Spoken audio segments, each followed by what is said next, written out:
Okay, we're going to go to our second speaker this morning. He will be speaking from the Speaking to Inform manual, The Confusing Arab. The objective of this speech is to entertain with a message. Please help us welcome our dear friend, Mohammed Khouja, the Confusing Arab.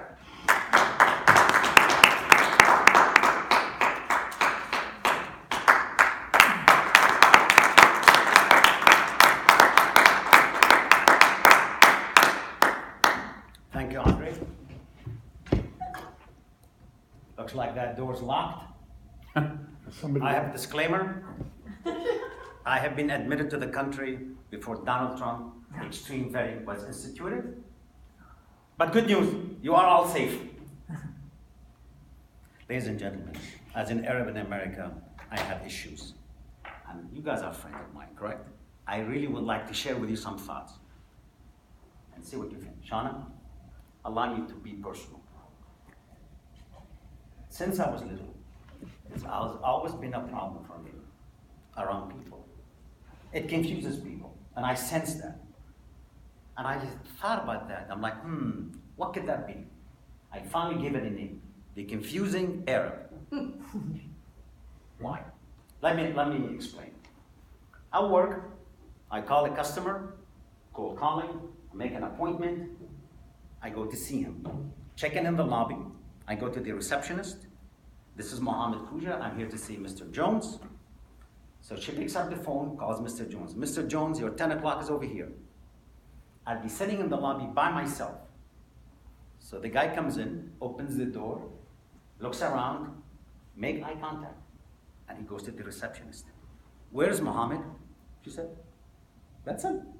Who else could it be? Get that point? Yes. Another example. One time we had a Toastmaster meeting. We were meeting at Denny's in the community room in the back. So they were double booking. Another group was at the same place. So half of them, they did not know us. So we thought maybe we could make some friends, shake some hands. So I go myself. Hello, my name is Mohammed. So the guy started laughing and said, no, what's your real name? I said, no, my name is Mohammed. Come on, what's your real name? I'm like, Mohammed. So his friend next to him, hi, Mohammed, how are you? So you see the point? See, the problem is my white outer shell does not match my brown DNA. That's the issue. And it's not an issue just in America, even in my own community. Example, one time there's an event at Magic Mountain and we booked a special area. So they had some greeters, and as we were coming, they greet everyone, Salaam alaikum, the Arabian salute. Salaam alaikum, alaikum assalam, salam alaikum. I come in,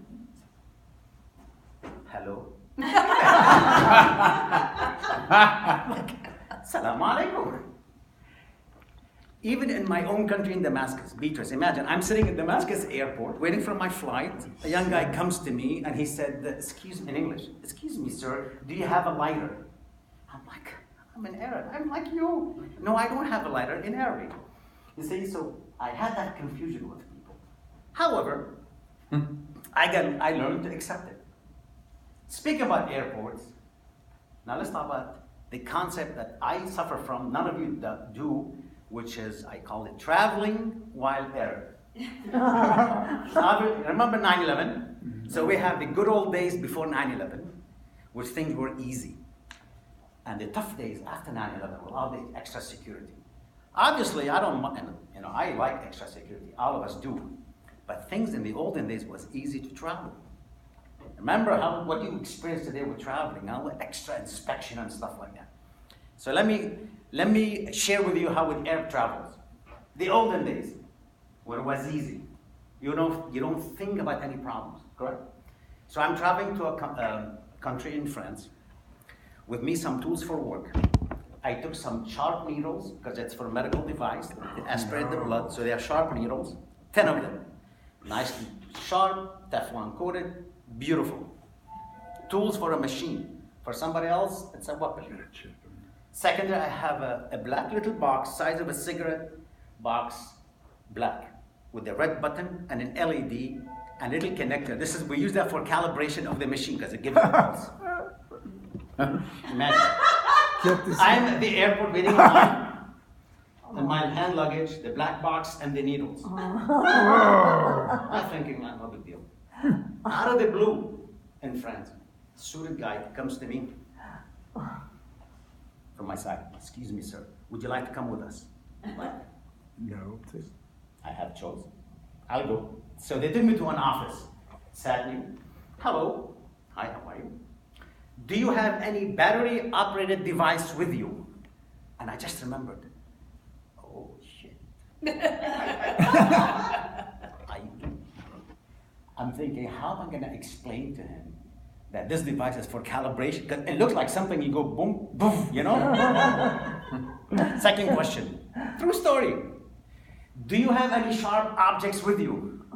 You're too perturbed. The needles. Yes. That time it was fun, not a big deal. So, okay, travel, continue with you. No, wasn't an issue. Wow. Good. Another story. Traveling through England, correct? Coming from Saudi Arabia. The inspection. Hello.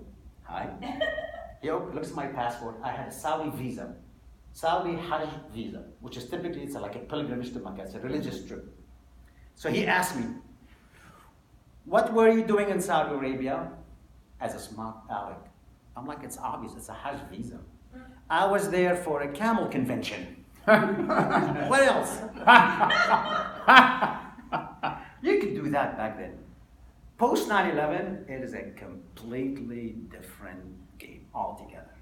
Now, when I'm traveling at the airport, I'm walking a really fine line, watching my cues. An example. You walk in, when you give your boarding pass at the beginning of, when you check in, normal people, the guy will look, they grab their, the TSA guys grab their yellow magic marker, no big deal. For me, I come in, the confusing Arab, hi, Muhammad. Ooh. His look completely changes. I feel he's telling me like, magic marker. Okay, come in. So that's the first experience. Secondly, like you are in a plane. Sometimes they have to make a plane announcement, correct? For a normal person, plane announcement, I'll give you an example. Mr. Jones, please ring your bell. We have good news for you. Your Captain America pajama was found and the hotel's gonna mail it to you. They had to make an announcement for myself, possible. Seat F20, please ring your bell. They won't even mention your name, correct? They want to panic the passengers on the plane, correct? Like, secondary inspection, that's my favorite. Random inspection, correct? They come to me. Could you please come on? We'd like to run your hands through this machine. So they have a machine, it's about this big, you've probably seen it. They swap your hand, and they put the little strip on the machine to inspect for residuals of explosives. Oh, I don't know if you know that. So somebody designed that kind of machine. Great machine. I don't know if it really works all the time. So they did that to me about 6 months ago, coming from Seattle. And I know exactly what the machine does. So I'm thinking, today I was in this company that makes standard products. Hopefully they didn't have anything, chemicals that tripped the machine. Sure enough, the machine went berserk. I'm like, Dave, as an engineer, I'm thinking, I hope this machine is calibrated correctly. He said, please come with us to a secondary place. I'm like, okay, now they have to swipe your entire body, not just your hands. So they asked me, luckily, would you like to have a private inspection or a public inspection? I'm like, private? No, I want a public. I want, people watch what is happening. So they grab you, you stand like that, and they wipe you for about 5 minutes with a little swab, whatever the thing, completely. And I'm thinking, I hope he uses a different machine now. Not that machine. They checked, luckily, so they let me go. Stuff like that. Another example, when you come from an overseas trip, as an American citizen, the immigration guys, they check you. Sometimes there's something that none of you probably have seen. They take you for an additional inspection. They take you to another place, which is the FBI in our city. Same thing, coming from Turkey this time. My wife and I, traveling with a lot of nice stuff, so they come to us. I don't know how they know. They just, out of the blue, they just come. Excuse me, could you please come with us? So my wife and I start walking. They go to my wife, ma'am, no, not you. She's American, you know. No, not you, just you come with us. I'm like, okay. Sit over there. They start asking questions. Tough questions. Like this. Have you been in contact with any terrorists? Oh my God. I'm like, no. Have you donated any money to Hamas? I donated money to my cousin. No, not Hamas. That kind of question happened. As a Toastmaster, I have fun with it. So last time, I started actually asking them questions. Guys, within an hour, and within 1 minute, he goes, sir, are you in law enforcement? It turned the table. I said, no, I'm in Toastmasters.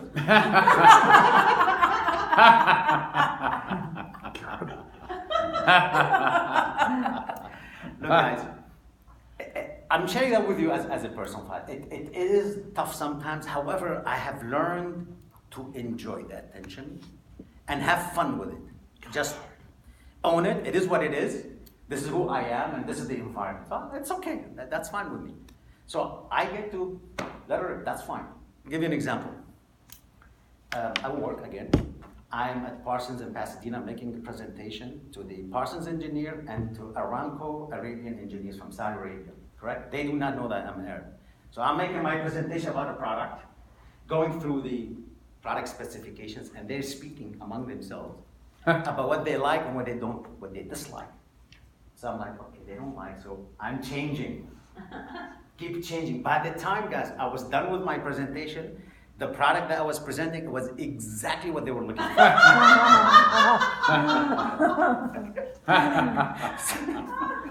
Yeah, we like that. We bought it.